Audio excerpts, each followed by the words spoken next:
ಪ್ರಕರಣದಲ್ಲಿ A1 ಚಿನ್ನಯ್ಯ ವಿಚಾರಣೆಗೆ ಇದೀಗ ಮತ್ತಷ್ಟು ವಿಚಾರಣೆಯನ್ನ ಮಾಡ್ತಾ ಇದೆ. SIT ಅಧಿಕಾರಿಗಳು ಚಿನ್ನಯ್ಯನನ್ನ ಮತ್ತಷ್ಟು ವಿಚಾರಣೆಯನ್ನ ಮಾಡ್ತಾ ಇದ್ದಾರೆ.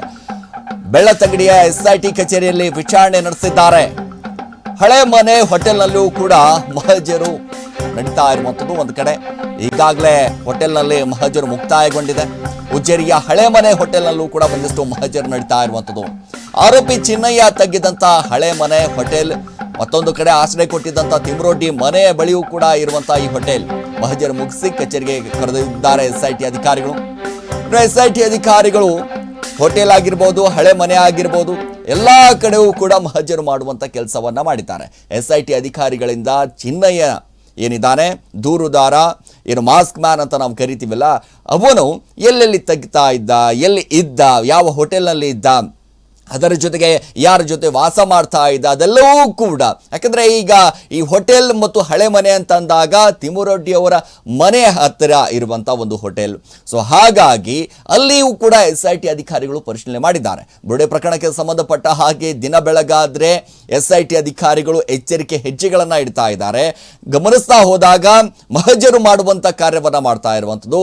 ಪ್ರತಿಯೊಂದು ಸ್ಥಳದಲ್ಲೂ ಕೂಡ ಮಹಜರನ್ನ ಮಾಡ್ತಾ ಇದ್ದಾರೆ. ಯಾವಾಗ ಬೆಂಗಳೂರಿನಿಂದ ಒಂದಿಷ್ಟು SIT ಅಧಿಕಾರಿಗಳು ನೇರವಾಗಿ ಬೆಳ್ಳತಂಗಡಿಗೆ ಹೋಗ್ತಾರೆ. ಬೆಳ್ಳತಂಗಡಿಯಲ್ಲಿ ಇರುವಂತ ಒಂದಿಷ್ಟು, ಯಾಕಂದ್ರೆ ಇಲ್ಲಿ ಇರಬೇಕಾದಂತ ಸಂದರ್ಭದಲ್ಲಿ ಯಾರ ಜೊತೆ ಇದ್ದ, ಯಾರ ಜೊತೆ ಮಾತುಕತೆ ನಡೆಸಿದ್ದ, ಇಡೀ ಬುರುಡೆ ಕೇಸ್ ಓಪನ್ ಆಗಿದ್ದು ಒಂದಿಷ್ಟು ಪ್ಲಾನ್ ಆಗಿದ್ದೆ ಒಂದಿಷ್ಟು ಸಿಲಿಕಾನ್ ಸಿಟಿ ಬೆಂಗಳೂರಿನಲ್ಲಿ ಅನ್ನುವಂಥದ್ದು SIT ಅಧಿಕಾರಿಗಳಿಗೆ ಯಾವಾಗ ಮನದಟ್ಟಾಯಿತು, ಆವಾಗ SIT ಅಧಿಕಾರಿಗಳು ಒಂದು ಪ್ಲಾನ್ ಅನ್ನ ಮಾಡ್ತಾರೆ. ಓಹೋ, ಇದು ಹಿಂಗಾದ್ರೆ ಸರಿ ಹೋಗೋದಿಲ್ಲ, ಇನ್ನೂ ಕೂಡ ವಿಚಾರಣೆ ಮಾಡಬೇಕು.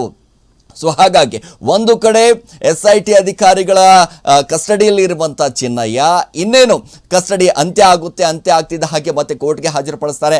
ಕೋರ್ಟ್ಗೆ ಹಾಜರುಪಡಿಸಿದ ನಂತರ ಒಂದಿಷ್ಟು ಅಂತಂದ್ರೆ ಇನ್ನೂ ಕೂಡ ನಮಗೆ ಕಾಲಾವಕಾಶ ಬೇಕು ಅಂತ ನ್ಯಾಯಾಧೀಶರಲ್ಲಿ ಒಂದಿಷ್ಟು ಮನವಿಯನ್ನ ಮಾಡಬಹುದು. ಯಾಕಂದ್ರೆ ವಿಚಾರಣೆ ಇನ್ನೂ ಕೂಡ ಬಾಕಿ ಇದೆ. ಯಾಕಂದ್ರೆ ಬೆಂಗಳೂರಿನಲ್ಲಿ ಒಂದಿಷ್ಟು ವಿಚಾರಣೆ ಮಾಡಬೇಕಾದಂಥ ಸಂದರ್ಭದಲ್ಲಿ ಪ್ರಮುಖವಾಗಿ ಜಯಂತ್ ಮನೆಯಲ್ಲಿ ಸಿಕ್ಕಿರುವಂಥ ಒಂದಿಷ್ಟು ದಾಖಲೆಗಳಾಗಿರ್ಬೋದು. ಯಾಕಂದರೆ ಜಯಂತ್ ಹೇಳ್ತಾ ಇರುವಂಥದ್ದು, ನಾನು RTI ಕಾರ್ಯಕರ್ತ, ಹಾಗಾಗಿ ಸಾಕಷ್ಟು ದಾಖಲೆಗಳು ಇತ್ತು, ನಂದು 6 ಬ್ಯಾಗ್ ದಾಖಲೆಗಳನ್ನು ತೆಗೆದುಕೊಂಡು ಹೋಗಿದ್ದಾರೆ. ಅದು RTI ವಿಚಾರಕ್ಕೆ ಸಂಬಂಧಪಟ್ಟ ಹಾಗೆ ನಾನು ಒಂದಿಷ್ಟು ದಾಖಲೆಗಳನ್ನು ಪಡೆದಿದ್ನಲ್ಲ, ಆ ದಾಖಲೆಗಳನ್ನು ತೆಗೆದುಕೊಂಡು ಹೋಗಿದ್ದಾರೆ. ನಮ್ಮ ಮನೆ ಮೇಲೆ ಏನು ದಾಳಿ ಆಗಿಲ್ಲ ಅನ್ನುವಂಥ ರೀತಿಯಾಗಿ ಜಯಂತ್ ಅವರು ಒಂದಿಷ್ಟು ಸಮರ್ಥನೆ ಮಾಡ್ಕೊಳ್ತಾ ಇದ್ರು.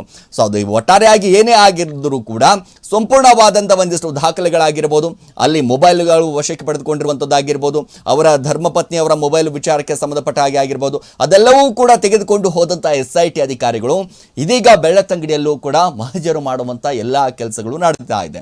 ನೋಡಿ, ನಿನ್ನೆ ಹಳೆ ಮನೆಯಲ್ಲಿ ಏನಾದರೂ ಒಂದಿಷ್ಟು ವಸ್ತುಗಳು ಪತ್ತೆ ಆಯಿತಾ, ಚಿನ್ನಯ್ಯ ಎಲ್ಲಿದ್ದ, ಯಾವ ಮನೆಯಲ್ಲಿದ್ದ, ಸೊ ಈ ಅಕ್ಕಪಕ್ಕದ ಮನೆಯವರು ಕೂಡ ಒಂದಿಷ್ಟು ವಿಚಾರಣೆ ಮಾಡುವಂಥ ಕೆಲಸವೂ ಕೂಡ ಆಗುತ್ತೆ. ಯಾಕಂದರೆ ಎಷ್ಟು ಗಂಟೆಗೆ ಬರ್ತಾ ಇದ್ದ, ಎಷ್ಟು ಗಂಟೆ ಹೋಗ್ತಾ ಇದ್ದ, ಯಾರ್ಯಾರು ಇಲ್ಲಿ ವಾಸ ಮಾಡ್ತಾ ಇದ್ರು, ಮಕ್ಕಳು, ಹೆಂಡತಿ, ಮಕ್ಕಳು, ಸಂಸಾರ ಏನಾದರೂ ಇತ್ತ ಅನ್ನೋದ್ರ ಬಗ್ಗೆಯೂ ಕೂಡ, ಸ್ಥಳೀಯರ ಬಗ್ಗೆಯೂ ಕೂಡ ಒಂದಿಷ್ಟು ಮಾಹಿತಿಯನ್ನು SIT ಅಧಿಕಾರಿಗಳು ಕಲೆ ಹಾಕಲಿದ್ದಾರೆ.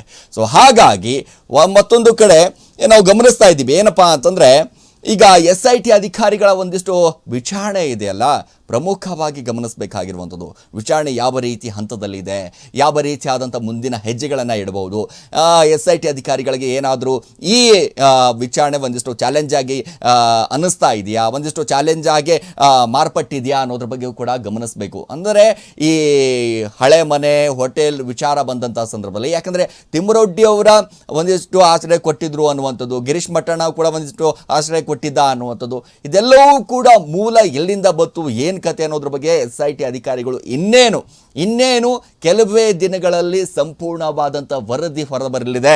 ವರದಿ ಬಂದ ನಂತರ ಇಲ್ಲಿ ಯಾರು ಆರೋಪಿಗಳು, ಯಾರು ಇದರ ಕೃತ್ಯ, ಯಾರು ಪಾತ್ರಧಾರಿಗಳು, ಯಾರ ಸೂತ್ರಧಾರರು, ಅದೆಲ್ಲವೂ ಕೂಡ SIT ಅಧಿಕಾರಿಗಳು ಒಂದೊಂದಾಗಿ ಹೊರ ಇಡಲಿದ್ದಾರೆ ಅನ್ನೋದೇ ಈಗಿನ ಒಂದಿಷ್ಟು ಮಾಹಿತಿ. ಸೊ ಈಗಾಗಲೇ ನಾವು ಗಮನಿಸ್ತಾ ಇದ್ದೀವಿ, ಒಂದು ಕಡೆ SIT ಅಧಿಕಾರಿಗಳ ವಿಚಾರಕ್ಕೆ ಸಂಬಂಧಪಟ್ಟ ಹಾಗೆ ಆಗಿರ್ಬೋದು, ಸೊ ಈ ಎಲ್ಲವೂ ಕೂಡ ತನಿಖೆ ನಡೀತಾ ಇದೆಯಲ್ಲ. ಸೊ ಹಾಗಾಗಿ ಅಂದರೆ ಮಹಜರು ಮುಗಿಸಿ ಕಚೇರಿಗೆ ಕರೆದೊಯ್ದಿರುವಂಥ SIT ಅಧಿಕಾರಿಗಳು ಯಾವ ರೀತಿಯಾದಂಥ ಒಂದಿಷ್ಟು ತನಿಖೆಯನ್ನು ಆಗಬಹುದು, ಇನ್ನೂ ಕೂಡ ವಿಚಾರಣೆಯನ್ನು ಮಾಡಬಹುದು, ಚಿನ್ನಯ್ಯನನ್ನು ಇನ್ನೂ ಕೂಡ ಬಾಯಿ ಬಿಡಿಸುವಂಥ ಕೆಲಸ ಮಾಡಬಹುದು. ಸೊ ಹಾಗಾಗಿ ಏನೆಲ್ಲ ಬೆಳವಣಿಗೆ ಆಗುತ್ತೆ, ಏನು ಕತೆ ಅನ್ನೋದ್ರ ಬಗ್ಗೆ ಕೂಡ ನಾವು ಗಮನಿಸ್ತಾ ಹೋಗೋಣ. ಇವತ್ತು ಪ್ರಮುಖವಾಗಿ SIT ಅಧಿಕಾರಿಗಳು ನಿನ್ನೆ ಬೆಳ್ತಂಗಡಿಗೆ ಹೋದಾಗಿಂದ ಯಾವ ರೀತಿಯಾದಂಥ ಒಂದಿಷ್ಟು ಅಲ್ಲಿ ಮಹಜರನ್ನು ಮಾಡಿದ್ದಾರೆ, ಮಹಜರು ಮಾಡುವಂಥ ಸಂದರ್ಭದಲ್ಲಿ ಯಾವೆಲ್ಲ ವಸ್ತುಗಳು ಸಿಕ್ಕಿದೆ ಅದೆಲ್ಲವೂ ಕೂಡ ಗಮನಿಸಬೇಕಾಗಿದೆ.